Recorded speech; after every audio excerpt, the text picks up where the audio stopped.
الحمد لله نستعينه ونستغفره ونعوذ به من شرور أنفسنا ومن سيئات أعمالنا من يهده الله فلا مضل له ومن يضلل فلا هادي له أشهد أن لا إله إلا الله وحده لا شريك له وأشهد أن محمدا عبده ورسوله الكريم اللهم صل وسلم على نبينا المصطفى محمد وعلى آله وأصحابه أجمعين أما بعد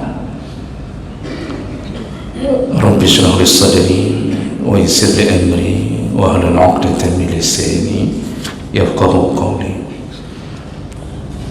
Segala puji bagi Allah, kemudian salawat dan salam pada Rasulullah, pada keluarga dan seluruh sahabat-sahabatnya. Bapak Ibu jemaah salat subuh yang Allah muliakan, insyaallah di pertemuan kita sebelumnya kita sudah membahas salah satu daripada dosa besar, yaitu orang-orang yang punya kekuasaan lalu diminta pertolongan untuk melaksanakan sesuai dengan hajat orang yang minta tolong, lalu dia menolongnya dan kemudian dia menerima hadiah dari orang yang ditolongnya. Jadi ini masuk dalam kategori riba,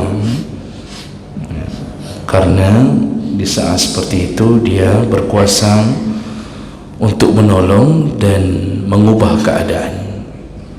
Jadi yang selayaknya proyek itu tidak bisa lolos, tapi karena kekuasaannya dia loloskan, lalu dia menerima fee atau dia menerima hadiah dari pimpinan proyek yang berhasil dia loloskan, maka hadiah itu haram, pekerjaan itu haram dan masuk kategori riba. Dan ini yang terjadi hari ini. Berhati-hatilah melanjutkan pekerjaan ini, sedangkan kita sedang di dalam pantauan Allah, menunggu detik-detik mempertanggungjawabkannya. Baik, kita lanjutkan dosa besar berikutnya, yaitu al-khusumah bibatilin atau bighairi ilmin, yaitu melakukan perdebatan atau suka menentang dalam keadaan batil, yaitu bukan pada jalan kebenaran, atau bighairi ilmin, atau suka menentang atau berdebat tanpa ilmu. Jemaah melakukan Allah Subhanahu wa ta'ala, kita ini hidup tidak lepas dan mustahil lepas daripada keberagaman cara berfikir, perbedaan pandangan, dan itu tidak mungkin disatukan. Nabi SAW membuka pintu selebar-lebarnya agar hamba Allah dan umat Muhammad punya inovasi dalam berkarya, dan itu masuk dalam segala bidang. Dalam bidang agama pun, walaupun kita telah ditetapkan Allah dan Rasul, dan tidak ada yang boleh mengubah kalimah-kalimah Allah dan putusannya beserta sunnah-sunnah nabinya, namun cabang-cabang dari itu pasti akan terjadi perbedaan. Tidak ada yang membantah bahwa salat itu wajib, tapi ketika mulai dilakukan pelaksanaannya, maka juga tidak bisa dihindari perbedaan-perbedaan yang terjadi. Ketika Allah turunkan perintah-perintah agama, maka perintah itu tidak ada yang mengingkari kewajibannya, tapi ketika pelaksanaannya tetap tidak bisa terhindar dari perbedaan pandangan.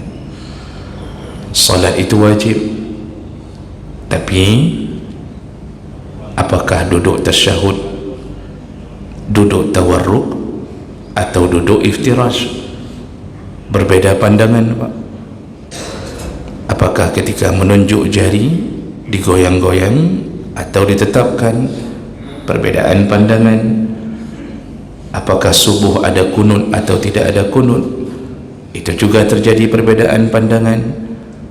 Nah, ini tidak bisa dihindari. Zakat wajib, tapi pelaksanaannya apakah harus dengan makanan pokok ataukah boleh diganti dengan uang?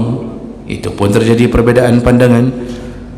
Makanya di saat kita menyadari itu, maka hendaknya seseorang tidak mengeraskan diri dan nafsunya untuk terus mendebat, melawan, mempertanyakan. Di saat Allah dan Nabi membuka lapangan untuk berijtihad.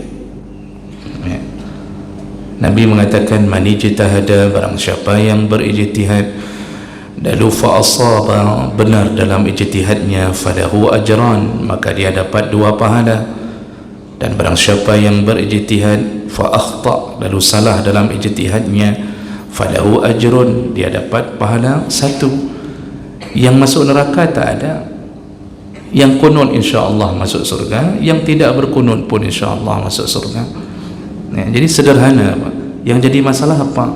Kita dihantui oleh syaitan, memulai mendebat, dan debatnya debat yang bentuknya kusir, debat tidak punya pintu terakhir, tidak ada solusi, tapi terus kita membina permusuhan, dan kita terus membuat seakan-akan kitalah berada di posisi paling benar, paling sunnah, lalu orang lain semuanya salah, manhaj orang semua salah, ya. Ustaz itu tidak benar, yang benar ustaz kami. Masjid itu tidak benar, yang benar masjid kami. Ini perasaan dihantui oleh syaitan, dijebak oleh syaitan. Ya. Di saat sudah banyaknya perkara yang bisa ditoleransi dalam urusan khilafiyah, tapi kita berdiri untuk mendebat agar orang mengakui kebenaran kita.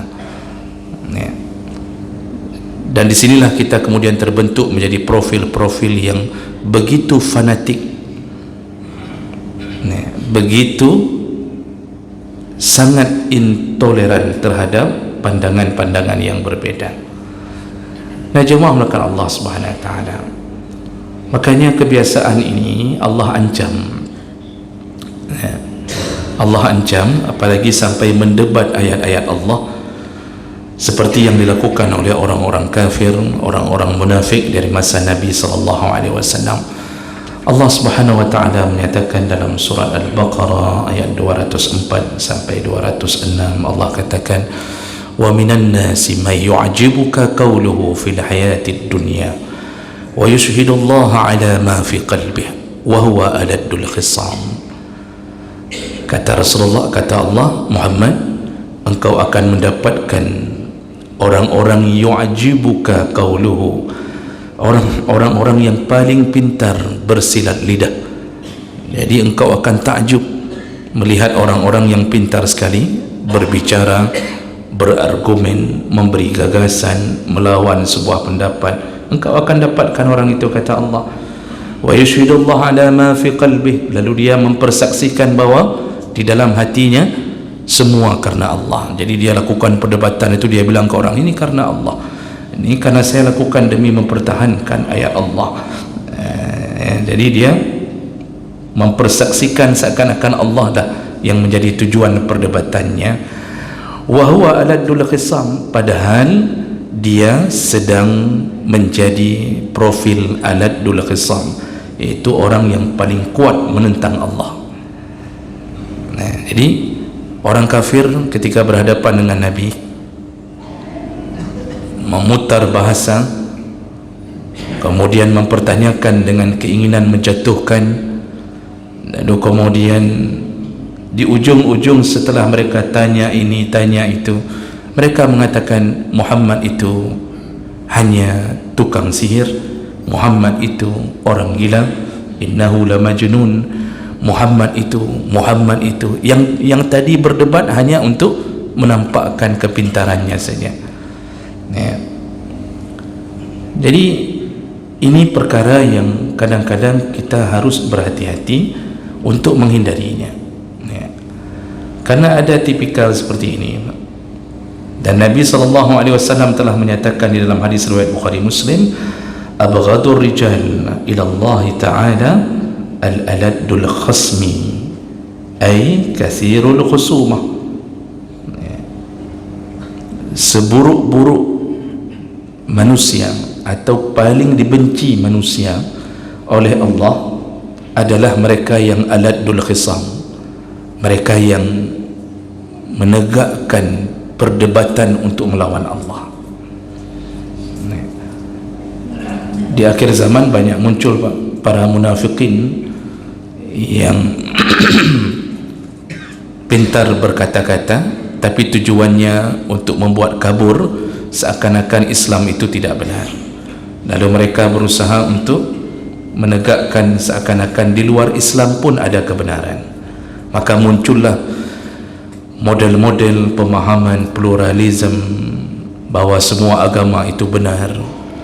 Mereka mengatakan bahawa mana mungkin Islam saja yang masuk surga, bukankah agama lain juga mengajarkan kebaikan? Kita semua ini sama, nanti kita sama-sama masuk surga, tapi kita hanya berangkat dengan bus yang berbeda. Itu yang dibangun hari ini. Maka di dalam dunia perkuliahan, bahkan masuk ke dalam lorong-lorong di UIN, bukan hanya di universitas umum, bahkan di UIN lebih parah, ya. UIN Jakarta itu pemahaman untuk melawan Allah dibangun ketika membuat sebuah diskusi, lalu kemudian memberi judul yang seakan-akan melecehkan Allah, padahal itu diantara adab untuk tidak mengolok-olok nama Allah, ya. Nanti buat judul diskusi, seminar, nanti contohnya membuat judul membangunkan Tuhan yang mati, itu luar biasa. Di salah satu fakultas tahun 2000 sekian, 2005 atau begitu sekian, lupa saya, itu salah satu fakultas ketika menyambut anak baru, kemudian para senior-senior berkumpul, lalu salah seorang memberi orasi dan akhirnya mengucapkan takbir, tapi takbirnya diganti dengan anjing hu akbar. Dan mereka bangga sekali, ya, bangga sekali bisa punya pikiran yang berbeda dengan orang lain, dan mereka berkata-kata dengan lancarnya, fasihnya. Dan inilah manusia-manusia yang disebut aladul khisam, dan itu dosa besar, ya. Jemaah melakukan Allah Subhanahu wa taala. Ali bin Abi Thalib, diriwayatkan kalimahnya oleh Imam Syafi'i, itu pernah menyebutkan innal khusumah laha qahman wa inna syaitan yahduruha. Jadi orang yang suka melakukan khusumah, perdebatan kusir demi mempermainkan agama, maka itu bahagian daripada keburukan yang syaitan hadir bersama mereka. Maka jemaah Allah, kalau kita melihat efek daripada berdebat, ya, itu tidak ada lain kecuali nanti hanya ada sifat negatif yang keluar. Yang pertama, kalau kita menang perdebatan itu, maka kita berubah menjadi orang yang sombong, merasa bahwa kita telah berhasil mengalahkan orang dengan kepintaran kita. Kalau kita kalah, maka kita akan mendendam karena kita merasa dipermalukan, lalu kita akan mencari kesempatan lain untuk membalasnya. Kita persiapkan lebih hebat lagi, kita ajak lagi untuk berdiskusi. Lalu kemudian kalaupun terjadi perdebatan yang alot, maka hasilnya adalah permusuhan. Dulu baik-baik saja, tapi ketika sudah mulai mengajak perdebatan panjang, ada hati yang tersinggung, lalu kemudian berubah menjadi tidak baik-baik saja. Makanya sifat ini biasa dimiliki oleh orang yang kurang bacaannya, kurang wawasannya, tapi suka menegakkan satu perkara yang dia tahu. Sedangkan orang yang banyak piknik, dalam urusan ilmu, maka dia semakin kecil ruang untuk berdebat, karena dia tahu bahawa ini banyak perkara yang bisa ditoleransi. Nah, maka tidak baik mempertanyakan sesuatu terlalu dalam yang sebenarnya itu sudah diputuskan. Dulu orang-orang Yahudi, ketika Allah menyuruh Nabi Musa untuk menyelesaikan kasus tentang pembunuhan, dan Nabi Musa memberitahu Yahudi bahwa jawaban Allah mencari seekor sapi. Selesai di situ, cari seekor sapi, ambil ekornya, libaskan ke jenazah, nanti jenazah itu akan bangun memberitahu siapa pembunuhnya. Begitu kisahnya dan dicantumkan dalam surah Al-Baqarah. Tapi apa yang terjadi? Yahudi ini mendebat, lalu bertanya bagaimana warnanya, bagaimana keadaannya, bagaimana ini, bagaimana itu. Padahal kalau dari awal mereka mencari sapi di samping jalan pun aman. Ya, lemah-lemah samping jalan icok, disembelih, ambil ekornya, selesai kasus pembunuhan itu. Tapi kemudian mereka mulai mendebat, mereka mulai bertanya terlalu banyak, dan apa yang terjadi? Semakin berat hidup mereka, sampai akhirnya sapi yang harus dibeli adalah sejumlah harga emas seberat badan sapi yang dimiliki oleh seorang anak yatim. Dijelaskan dalam tafsir. Bayangkan Pak, berapa kilo emas yang harus dibeli, berapa kilo emas untuk mengganti berat badan sapi tersebut. Ini hal yang sebenarnya ujung-ujungnya tidak baik. Makanya Allah mengatakan la tas'al an asya, la tas'alu an asya in tubdalakum tasukum. Jangan tanya sesuatu terlalu dalam yang kalau dijawab terus akan membuat engkau merugi. Makanya konsep agama ini sami'na wa ata'na, kami dengar, kami taat. Karena tujuan kita adalah membuat Allah ridha, lalu kita masuk surga, selesai hidup. Selesai hidup. Inilah orang-orang yang kadang-kadang tidak faham Allah itu maha pemurah kepada hamba, memberi banyak ruangan. Allah tidak membuat dosa pada perkara-perkara yang hamba memang menggunakan pikirannya untuk berijtihad. Allah tidak membuat dosa. Lalu kita saja yang kemudian menjadikannya sebagai lorong-lorong menuju dosa. Jemaah melakukan Allah, kalau orang faham, maka dia tidak akan melanjutkan perdebatan terlalu panjang dalam urusan-urusan khilafiyah. Bahkan dia memilih untuk mengalah. Orang yang mengalah bahkan dijamin mendapatkan rumah di surga. Kata Rasulullah sallallahu alaihi wasallam, ada rumah yang disediakan fi rabadil jannah, yaitu di pinggiran-pinggiran surga. Ya. Untuk siapa? Liman tarakal miraa, mereka yang meninggalkan perdebatan, wa in kana, walaupun mereka dalam keadaan muhiqqan, mereka sudah berada di posisi benar. Artinya dia sudah tahu dirinya benar, tapi di debat terus-terusan dan dia khawatir timbul permusuhan, akhirnya dia mengalah, dia keluar dari perdebatan itu. Dia tidak mau melanjutkan, khawatir putusnya silaturahim. Itu adalah amalan yang baik, dan itu dipuji Nabi dengan jaminan rumah di surga Allah. Apalagi dalam urusan khilafiyah, yang kan pedang-benang basah. Dalam urusan khilafiyah itu kan menegakkan benang basah, tidak akan bisa tegak. Oh, kita merasa kita benar, orang lain pun merasa benar. Dan ini wajar terjadi. Kalau kita baca kitab-kitab tentang tarikh tasyri', ini kadang-kadang kitab yang tidak dibaca oleh para pemula yang taubat-taubat. Jadi orang taubat ni kadang-kadang bagus taubatnya, tapi langsung kena doktrin. Ini salah, ini kelompok ini salah, ini salah, begitu. Jadi didoktrin. Dia tidak memulai ilmunya. Padahal kalau kita memulai ilmu, baca dulu sejarah syariat ini muncul bagaimana. Maka kita diberitahu oleh para ulama bahwa sumber munculnya khilafiyah itu karena beberapa hal. Yang pertama di antaranya, tidak mungkin kita jelaskan seluruhnya pada subuh hari ini.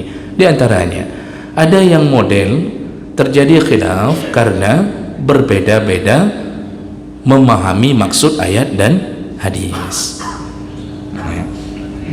Kalau seorang perempuan masa iddahnya setelah diceraikan 3 kali kuruk, salasata kuruk, kalimat kuruk itu jarang digunakan oleh orang Arab. Makanya di antara ulama tidak tahu yang mana yang dimaksud kuruk, apakah suci atau haid. Maka orang yang masih ada haid, perempuan yang masih memproduksi haid, dicerai suaminya, dia masa iddahnya 3 kali suci atau 3 kali haid, dan itu berbeda. Dan sampai hari ini tidak ada satu keputusan pun yang mana yang dimaksud oleh Allah. Nanti Allah akan kasih tahu. Hadis-hadis juga begitu.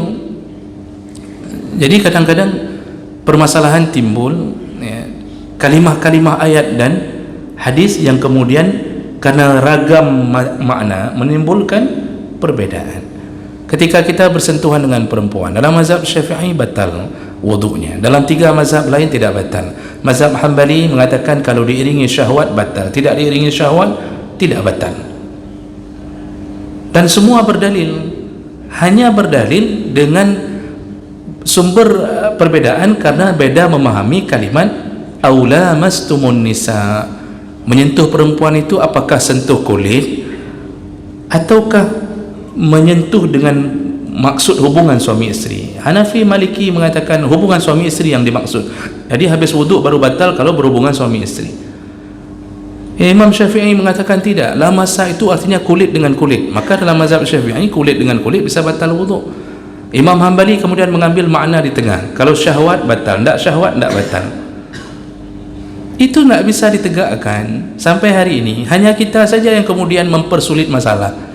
Kita mulai mengajarkan ke jamaah yang pegahnya ahlul bid'ah, apa? Ni yang bilang ini ahlul bid'ah, yang bilang ini masuk neraka. Padahal itu khilaf. Itulah yang membuat hari ini jamaah kita kadang-kadang tidak bisa menerima perbedaan. Sehingga muncullah sikap-sikap fanatik benci ke orang. Itu bukan orang kita, itu bukan ustaz kita. Itu bukan masjid kita. Jangan solat di situ, jangan dengar ustaz itu, jangan bergaul sama dia. Kalau dia ucap salam tidak usah sahut. Itulah tipe tipikal yang kemudian membuat kita hari ini berpecah belah. Kenapa? Suka memperdebatkan sesuatu yang sebenarnya dimaklumi dalam agama. Itu contoh barang. Nanti permasalahan lain bisa timbul khilafiyah. Ada ulama, ada ahlul hadis yang sampai hadis kepadanya, ada yang tidak sampai hadis kepadanya. Ada kemudian perbedaan muncul karena melihat derajat hadis.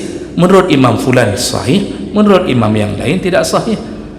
Imam Syafi'i setelah membasuh kepala itu menyuruh mengambil air untuk membasuh telinga dengan air yang baru.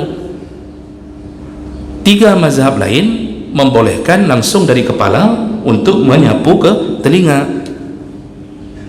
Kenapa begitu? Ternyata mereka berbeda pandangan pada derajat hadis, yaitu al-uzunani minar ra'si, telinga termasuk kepala. Menurut Hanafi, Maliki hadis itu sahih. Menurut mazhab Syafi'i hadis itu dhaif. Setelah dilihat rawi-rawinya hadis itu dhaif, maka tidak bisa diterima. Itu bisa menyebabkan terjadi perbedaan. Nah, kita jadi masalah di mana? Silahkan lakukan apa yang kita tahu, tapi jangan tegakkan perdebatan sehingga kita bermusuhan. Maka hidup ini, Pak, semakin banyak kita mempunyai wawasan, semakin kecil kemungkinan kita membenci sesama kita.